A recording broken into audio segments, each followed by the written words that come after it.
Greetings everyone, my name is Greg. In this video I am going to talk about Pascal's wager and the threat of hell, both of which are very common in Christianity. I'm doing this again because I had a new atheist ask me a question concerning these, and I can understand where the threats are very real for those that are contemplating walking away from Christianity or have recently done so. Now, I had done a video a while back called The Problems of Hell in a Nutshell, which I will have an annotation on the screen that you can click on, and it'll open that up in another window so you can see that one. In that video, I go into scientifically and factually why hell is impossible. I even point out the aspect of which is hotter, heaven or hell, using the Bible as the basis for how to get the temperature of both, and it's something that you might find very interesting. In this video, I'm going to take a different approach because the intellectual understanding that hell is bullshit may not be enough to get past the religious conditioning. So in this video, what I'm going to be doing is using the Christian's own Bible to debunk the idea of hell in the Old Testament.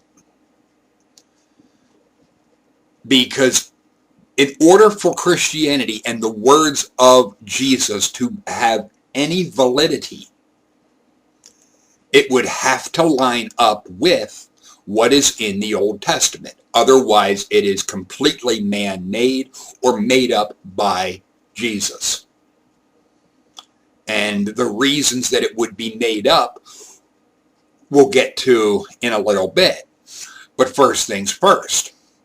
I want to first address the aspect of heaven and hell as far as their appearances, because one of the things that is commonly taught is Jesus spoke more of hell than he did heaven. I want to let all of you know this is a flat-out lie.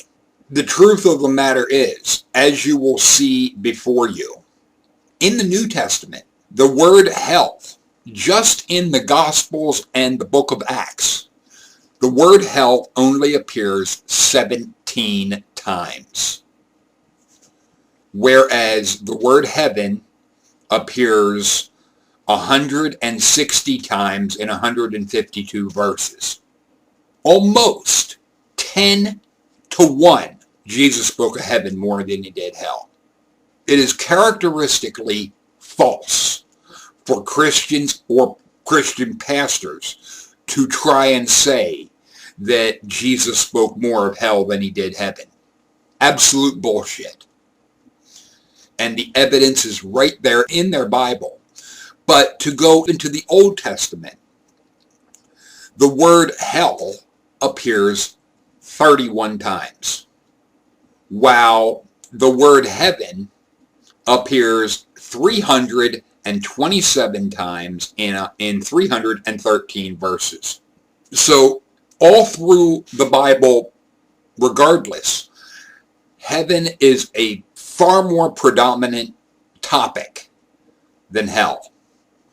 But I'm not going to get into what the heaven is supposed to be like in this video, but rather I am going to stick with the concept of hell and what is meant. Because in all of the cases in the Old Testament of the use of the word hell, every single time it is the same Hebrew word, and that Hebrew word is Sheol. Sheol means the grave. It does not mean the burning pit in Jerusalem that was the valley of the son of Hinnom. That, the word hell isn't even in it. But I want to get to that because This is where the only reference in the Old Testament or Jewish Bible is for this idea of a place of fire. And it reads, "And they built the high place of Baal, which was in the valley of the son of Hinnom, to cause their sons and their daughters to pass through the fire unto Moloch, which I commanded them not, neither came it into my mind that they should do this abomination to cause Judah to sin." The Jewish God, for as much as of a prick as he is, and that is undeniable that he's a prick, the thing is, he is saying burning children in fire is, one, something he never commanded, two, neither came into his mind, three, that it is a sin, and four, that it is an abomination. How the hell can Christians try and cling to the idea of hell being a place of fire if that very concept was called a sin and an abomination by the God that is a prick? This makes absolutely no sense, but it gets worse. What Christians like to quote, and they love to quote, Ezekiel chapter 18, verse 20, because it says, "The soul that sinneth, it shall die." Christians love that because that's what they try to be. See, if you sin, you have to have Jesus to pay for it. What they ignore is the next verse as well as the two after that. So you could say the next three verses.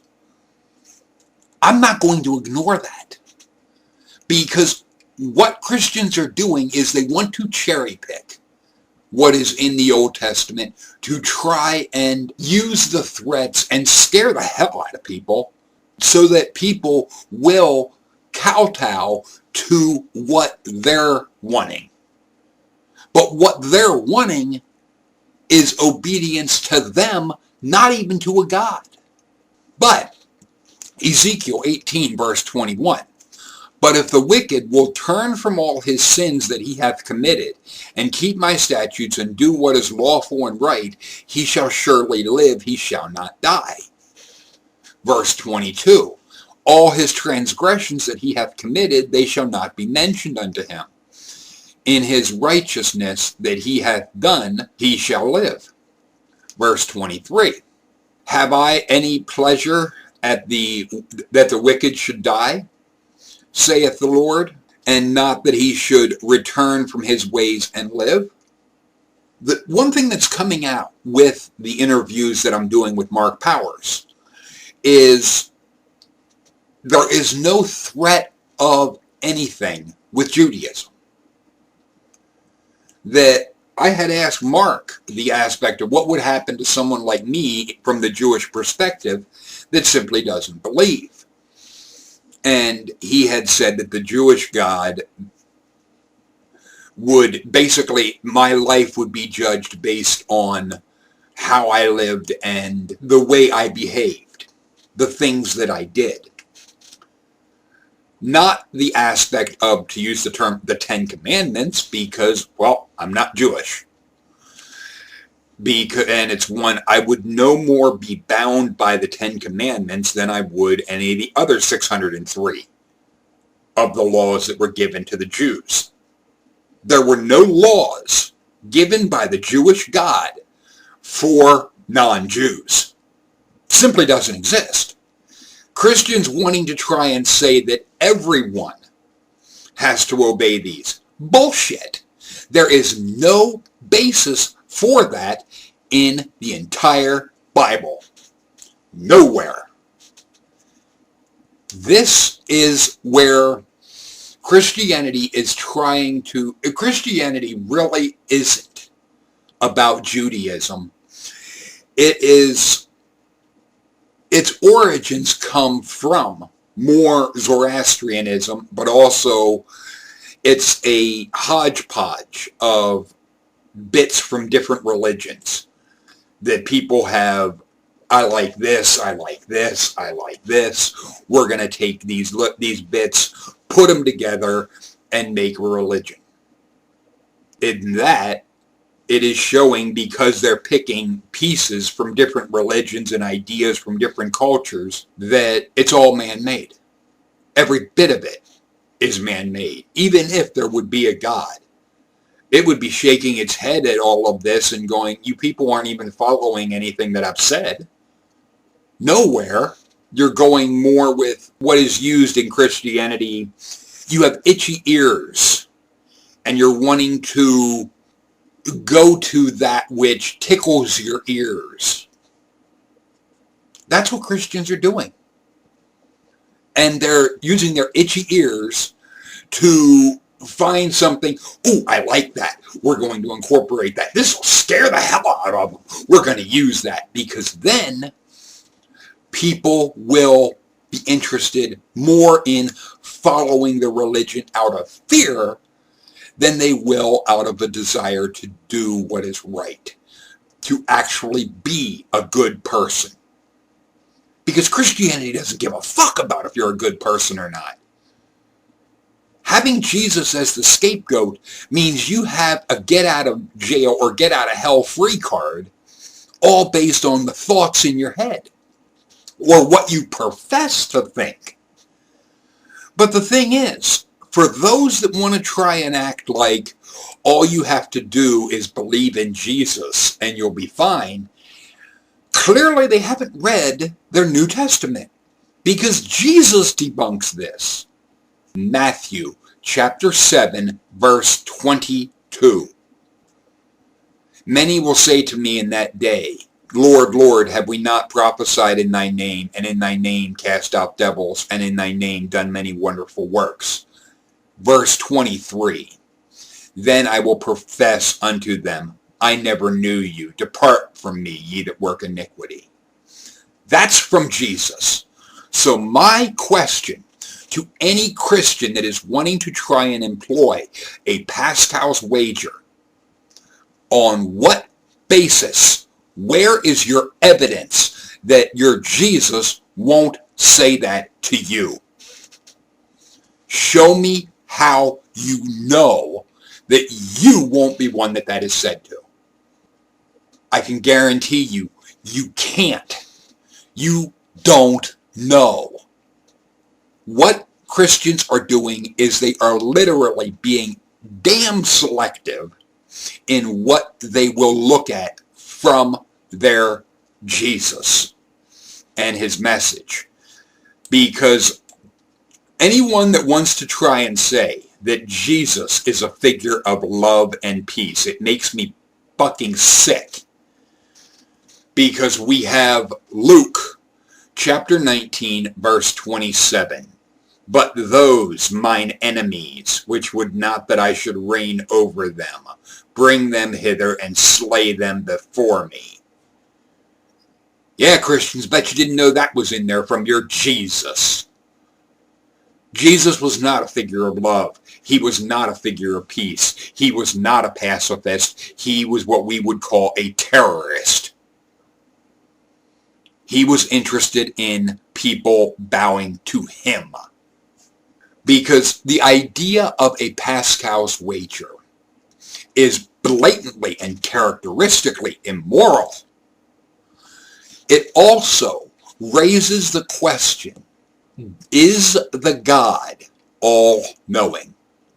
If the God is all-knowing, your doing a wager is meaningless, because it already knows the outcome.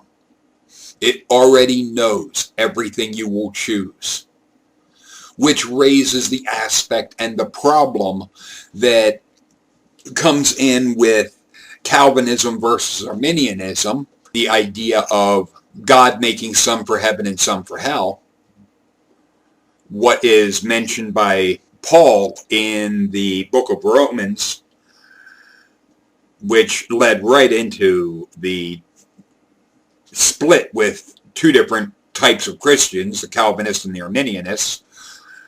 The Calvinists believing that everything is predestined by God. You have no choice. You're a mindless puppet. You can only do what God made you to do. And the Arminianists that believe you have free will. Both can't be true, but both can be wrong. The thing is, the idea that you can do a wager with a God, let's assume for the sake of this that a God exists, or specifically that the Jewish God exists, because that's what Christians even want to try and act like is the origin of this shit, when it's not, to them. But be that as it may. If the Jewish God that is a prick exists, your thoughts don't mean shit. It is only what you do that matters. And furthermore, if you are going to try and pretend to go along with something or to love this God, but you're only pretending, this God would see right through your attempted deception. So Christians, you really, really, really need to stop trying to play your God. If you honestly believe this shit, then you need to start acting like you fucking believe it.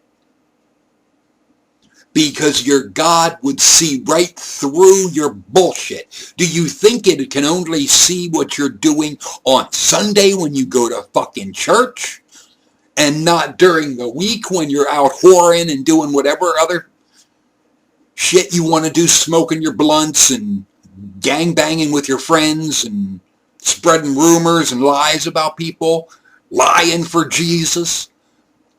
Don't you think it would be aware of all the bullshit you're doing? And do you think, really think, that you can run your mouth, "Oh, I'm sorry, Jesus," and that wipes it away? If you do, clearly you haven't read your fucking Bible. Proverbs chapter 17, verse 15. He that justifieth the wicked, and he that condemneth the just, even they both are abomination to the Lord. There is absolutely nothing in the Jewish Bible or Old Testament that says you can get out of your responsibilities by professing to think something. That is immoral. And to try and say anyone that doesn't think like you is damned, thoughts are not the basis of whether or not a person could be forgiven for a behavior. It was, have they changed their behavior? Basically, have you learned? Because as long as you're maintaining and doing the same thing you were, the idea of forgiving you, why? You're still doing the same stupid shit. It is obnoxious. Furthermore, the idea of an afterlife. After you are dead, even going by Old Testament, for as brutal, and here I'm going to be kind of paraphrasing a quote from Christopher Hitchens, but for as brutal and sadistic as the Old Testament God was, at least when you died, he was done with you. It isn't until gentle Jesus, meek and mild, shows up that if you don't believe when you die, the fun's just beginning. It is a celestial North Korea is what Christians want. Don't hand me this shit that Christians would be really loving their heaven idea. No. Your Jesus is a fucking dictator. And he is a dick in the most literal sense. You cannot show that you are a good person by going around threatening other people. Just because somebody doesn't think like you does not mean that they should be tortured. It doesn't make you right to say someone should be tortured or to torture someone. It doesn't prove you're right. It also doesn't prove they were wrong. It doesn't show where you're good. It shows where you're a fucking bully. Because the truth is, even if a God would exist, all adults have the ability to hurt a child. We all can. Just because you can doesn't mean you should. Just because you have the ability to do something doesn't make it right, doesn't make it moral, doesn't make it good to do so. The way you show true power is to be able to say, I could, but I choose not to. That's what your Christians can't do. That's what you people don't want. You don't want to be able to say, I could, but I choose not to. You want to be your God can, and he fucking will, because he's going to show you where you didn't think like we wanted. You laughed at us. You mocked us. You didn't goose step as we wanted. Burn you forever. That is pure evil. Only someone that is absolutely diabolical in nature could go along with something like that. Yeah, I recognize the butt hurt from Christians could be immense on this one. I don't give a fuck. I will not let you sadistic and, in your terms, satanic motherfuckers bully people to try and keep them slaves to your satanic mindset. The idea of a Satan is at the core of what Christianity is about. Even though not the, to use the term Satan of the Old Testament, I'm talking the Christian Satan. That type of figure, that type of mentality is present in their Jesus. It is what their Jesus is about, and it's reflected in them. A tree is judged by its fruit. What kind of fruit, Christians, is threats and torture, murder, child molestation? You could even add child abuse, wife beating, burning others alive for being gay, or torturing people to death for being gay, like Christians did with Matthew Shepard. Christians, do you really want me to give you a laundry list of your sins as a religion? You want to try and act like your religion is a good thing? That it, look at the good we do in the world. Look at the evil you do. And your Jesus had said, a tree is judged by its fruit. A good tree cannot produce evil fruit. An evil tree cannot produce good fruit. If your Jesus wasn't fucking lying, then how can you assholes do what is evil? Or, since you obviously can, you must itself be an evil religion by your own Jesus. There's no two ways about it. The idea of hell is bullshit. It is a stupid threat made up by Christians to try and keep people enslaved in the Christian mindset. It is not about love. It is not about mercy. It is about do as we say or else. Because what it really shows, and I'll wrap it up with this. During the Inquisitions, the threat of being burned alive was not something that was just in an afterlife. Someone like me, with saying the things that I have just in this, I would have been tortured to death by the loving Christian church. And Christians, don't try handing me that was just the Catholics. Because the Protestant Inquisition did the same fucking thing. As soon as the Protestants had come and gotten power and had the ability to do what the Catholic Church was doing, guess what? They fucking did it too. You assholes don't learn. All it comes down to is you didn't like it when it was happening to you, but now that you can do it to others, yeah, burn them alive. You satanic bastards.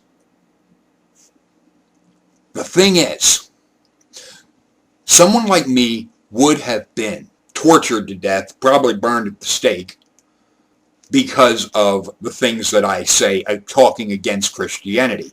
Because heresy, a heretic, is somebody with ideas or views contrary to the church. That, Christians, is your God. That is who you are bowing to. Be aware of it. The thing is, Christians, you assholes, can't get away with burning someone alive anymore. So what do? Instead of saying, we will burn you alive, it's, if you don't think like us, God will get you after you're dead. And he'll torture you forever. Immoral. No basis in the Old Testament. No basis in anything other than your own sadistic mindset. There is absolutely no reason. Not only should someone that is deconverting from Christianity not worry about this, you should be damn glad that the fantasies of Christians can't happen and isn't supported in their own Bible. It is their own ideas. It is as meaningless as somebody saying the boogeyman will get you. I don't think any of you that are new atheists or deconverting from Christianity are really all that afraid of the boogeyman or the closet monster or the monster under the bed. If you are, there's not much I can do for you. But hell is the same way. It is a meaningless threat from empty, weak, scared people. Feel free to leave your thoughts and comments in the comment section. Later, people.